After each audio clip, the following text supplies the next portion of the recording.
അങ്ങനെ ഇപ്പോൾ നമ്മുടെ ഫാന്റാസ്റ്റിക് ഫോറും ഗോഡ്സിലയും തമ്മിൽ ഒരു ഫൈറ്റ് കോമിക്സിൽ ഒരു തവണ നടന്നിട്ടുണ്ട്. അപ്പോൾ നമുക്ക് ആ കഥയിലേക്ക് പോകാം. ഈ ഒരു കഥയിൽ നമ്മുടെ ഗോഡ്സില ഫാന്റാസ്റ്റിക് ഫോറിന്റെ സിറ്റിയിൽ വെറുതെ വന്ന് പ്രശ്നമുണ്ടാക്കുന്നത് അറിഞ്ഞ് അപ്പോൾ തന്നെ ഫാന്റാസ്റ്റിക് ഫോർ വേഗം ഗോഡ്സിലെ അടിച്ചു വീഴ്ത്തുവാനായി സിറ്റിയിലേക്ക് പാഞ്ഞു ചെല്ലും. പണ്ട് ജപ്പാനിൽ ഗോഡ്സില പ്രശ്നമുണ്ടാക്കിയ സമയത്ത് ഗോഡ്സിലയുമായി ഫൈറ്റ് ചെയ്യുവാൻ അങ്ങോട്ടേക്ക് ആവശ്യത്തിൽ ചെന്നപ്പോൾ ഗോഡ്സില ആ സിറ്റിയിൽ ഒരുപാട് പ്രശ്നങ്ങൾ ഉണ്ടാക്കി കഴിഞ്ഞ് നേരത്തെ തന്നെ അവിടുന്ന് പോയതുകൊണ്ട് ഗോഡ്സിലയെ നേരിട്ട് കാണുവാനോ അന്ന് ഫൈറ്റ് ചെയ്യുവാനോ ഫാന്റാസ്റ്റിക് ഫോറിന് സാധിച്ചിരുന്നില്ല. അതുകൊണ്ട് തന്നെ അന്നത്തെ ആ ക്ഷീണമൊക്കെ ഇന്ന് ഗോഡ്സിലയുമായി ഫൈറ്റ് ചെയ്ത് മാറ്റുവാനായി വളരെ ആവേശത്തിലാണ് ഫാന്റാസ്റ്റിക് ഫോർ ഗോഡ്സിലയുടെ അടുത്തേക്ക് ചെല്ലുന്നത്. ഗോഡ്സിലയെ വളരെ സിമ്പിളായി അടിച്ചു വീഴ്ത്താമെന്നാണ് ഫാന്റാസ്റ്റിക് ഫോർ വിചാരിച്ചത്. അങ്ങനെ ഗോഡ്സിലയുടെ അടുത്തേക്ക് തൻ്റെ പറക്കുന്ന ഫാന്റാസ്റ്റിക് കാറിൽ ചെന്ന ഫാന്റാസ്റ്റിക് ഫോർ ഗോഡ്സിലയുമായുള്ള ഫൈറ്റ് തുടങ്ങുകയാണ്. ആദ്യം തന്നെ ഇഷ്ടിക ശരീരമുള്ള തിങ് ഗോഡ്സിലയുടെ തലയിലേക്ക് ചാടിയിട്ട് ഗോഡ്സിലയെ ഇടിച്ചു വീഴ്ത്താൻ നോക്കുകയാണ്. ഇൻവിസിബിൾ വുമൺ തൻ്റെ പവർ ഉപയോഗിച്ച് ഫോഴ്സ് ഫീൽഡ് ബ്ലാസ്റ്റേഴ്സ് ക്രിയേറ്റ് ചെയ്ത് അത് ഉപയോഗിച്ച് ഗോഡ്സിലയോട് ഫൈറ്റ് ചെയ്യുമ്പോൾ പുള്ളിക്കാരിയുടെ ബ്രദറായ നമ്മുടെ ഹ്യൂമൻ ടോർച്ച് തൻ്റെ തീ ഉപയോഗിച്ച് ഗോഡ്സിലയെ അറ്റാക്ക് ചെയ്യുകയാണ്. പിന്നെ അവസാനം നമ്മുടെ റീഡ് റിച്ചാർഡ്സ് വൺ പീസിൽ നമ്മുടെ ലൂഫി ഒരു കൈ ഭയങ്കരമായി വലുതാക്കുന്നത് പോലെ തൻ്റെ ഒരു കൈ ഭയങ്കരമായി വലുതാക്കിയിട്ട് ആ ഗോഡ്സിലയുടെ മോന്തയ്ക്കിട്ട് ഇടിക്കുകയാണ്. അപ്പോൾ തന്നെ ഗോഡ്സില താഴെ വീണു പോവുകയാണ്. അന്നേരം തന്നെ ഫാന്റാസ്റ്റിക് ഫോറിലെ ആളുകളെല്ലാം ഈ ഗോഡ്സിലയെ വളരെ സിമ്പിളായി അടിച്ചു വീഴ്ത്തിയതിൻ്റെ സന്തോഷത്തിൽ അവിടെ സന്തോഷിച്ച് നിൽക്കുമ്പോഴാണ് നമ്മുടെ ഗോഡ്സില വീണ്ടും എഴുന്നേറ്റ് തൻ്റെ വായിൽ നിന്ന് വളരെ പവർഫുള്ളായി ഫാന്റാസ്റ്റിക് ഫോറിൻ്റെ നേരെ തീ ഊതിയത്, അഥവാ ആറ്റോമിക് ബ്രത്ത് ഉപയോഗിച്ചത്. ഭാഗ്യത്തിന് ഇൻവിസിബിൾ വുമൺ തൻ്റെ പവർ ഉപയോഗിച്ച് ഒരു ഷീൽഡ് നിർമ്മിച്ചതുകൊണ്ട് ഗോഡ്സിലയുടെ ആ തീയിൽ നിന്ന് അഥവാ ആറ്റോമിക് ബ്രത്തിൽ നിന്ന് ഫാന്റാസ്റ്റിക് ഫോർ രക്ഷപ്പെട്ടു. അപ്പോഴാണ് ഗോഡ്സിലയെ ചുമ്മാ ഫൈറ്റ് ചെയ്ത് വീഴ്ത്തുവാൻ തനിക്കൊന്നും സാധിക്കില്ല എന്നും ഗോഡ്സില ചില്ലറക്കാരനല്ല എന്ന് ഫാന്റാസ്റ്റിക് ഫോർ തിരിച്ചറിഞ്ഞത്. മാത്രമല്ല ഇപ്പോൾ ഗോഡ്സില സിറ്റിയുടെ അകത്തേക്ക് വീണ്ടും പോകുന്നത് കണ്ട ഫാന്റാസ്റ്റിക് ഫോർ എങ്ങനെയെങ്കിലും ഗോഡ്സിലയെ വീഴ്ത്തിയില്ലെങ്കിൽ ഗോഡ്സില തൻ്റെ സിറ്റിയെ മുഴുവൻ നശിപ്പിക്കുമെന്നും ഒരുപാട് ആളുകൾ മരിക്കുമെന്നും അതുകൊണ്ട് എത്രയും വേഗം ഗോഡ്സിലയെ എങ്ങനെയെങ്കിലും വീഴ്ത്തുവാനുള്ള വഴികൾക്കായി ഫാന്റാസ്റ്റിക് ഫോർ തലപുകഞ്ഞ് ആലോചിക്കുകയാണ്. ആ ആലോചനയ്ക്ക് ശേഷം ഫാന്റാസ്റ്റിക് ഫോറിന് ഒരു വഴി ലഭിക്കുകയാണ്. അതെന്താണെന്ന് വെച്ചാൽ ഈ സിറ്റിയിലുള്ള ഇലക്ട്രിസിറ്റി മുഴുവൻ തൻ്റെ കെട്ടിടത്തിലേക്ക് കൊണ്ടുവന്ന് അത് ഉപയോഗിച്ച് തൻ്റെ കെട്ടിടത്തിൻ്റെ അതുവഴി ഗോഡ്സില വരുമ്പോൾ ഗോഡ്സിലയെ ഷോക്ക് അടിപ്പിച്ച് വീഴ്ത്തുവാനാണ് ഫാന്റാസ്റ്റിക് ഫോറിന്റെ ലക്ഷ്യം. നമ്മുടെ മിസ്റ്റർ ഫാന്റാസ്റ്റിക്കിന്റെ അഥവാ റീഡ് റിച്ചാർഡ്സിന്റെ തലയിൽ ഉദിച്ച ബുദ്ധിയാണിത്.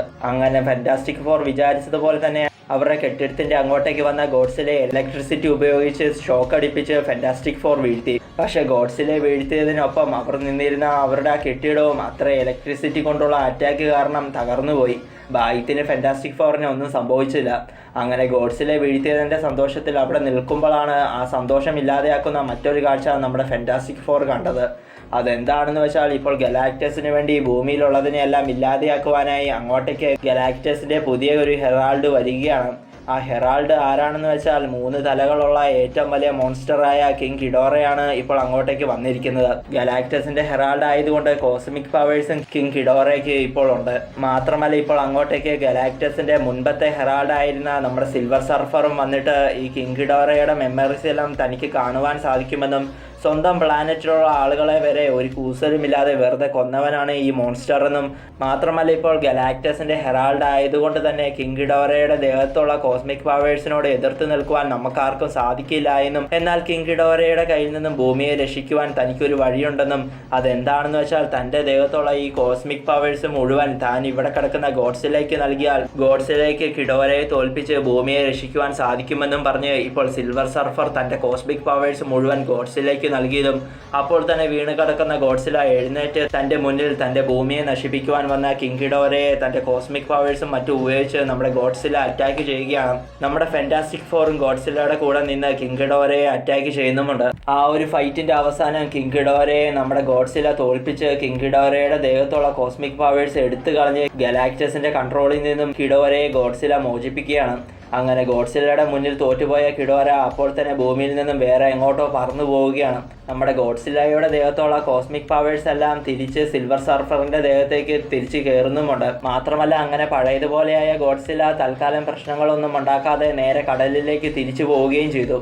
നമ്മുടെ ഫാന്റാസ്റ്റിക് ഫോർ ആണെങ്കിൽ ഗലാക്ടസ് പുതിയ ഹെറാൾഡിനെ അയക്കുമോ എന്നും അതോ ഇനി ഗലാക്ടസ് തന്നെ ഭൂമിയെ കഴിക്കുവാൻ വരുമോ എന്നും ഇനി എങ്ങാനും ഗലാക്ടസ് വന്നാൽ ഗോഡ്സിലയ്ക്ക് ഗലാക്ടസിനെ തോൽപ്പിക്കുവാൻ സാധിക്കുമോ എന്നും ഗോഡ്സിലയും ഗലാക്ടസും തമ്മിൽ ഭൂമിയിൽ ഒരു ഫൈറ്റ് നടന്നാൽ ഭൂമിയിലുള്ള മനുഷ്യന്മാർക്ക് വല്ലതും സംഭവിക്കുമോ എന്നൊക്കെ ആലോചിക്കുകയാണ് ഫാന്റാസ്റ്റിക് ഫോറിലുള്ളവർ. അങ്ങനെ ഈ കഥ ഇവിടെ അവസാനിക്കുന്നു.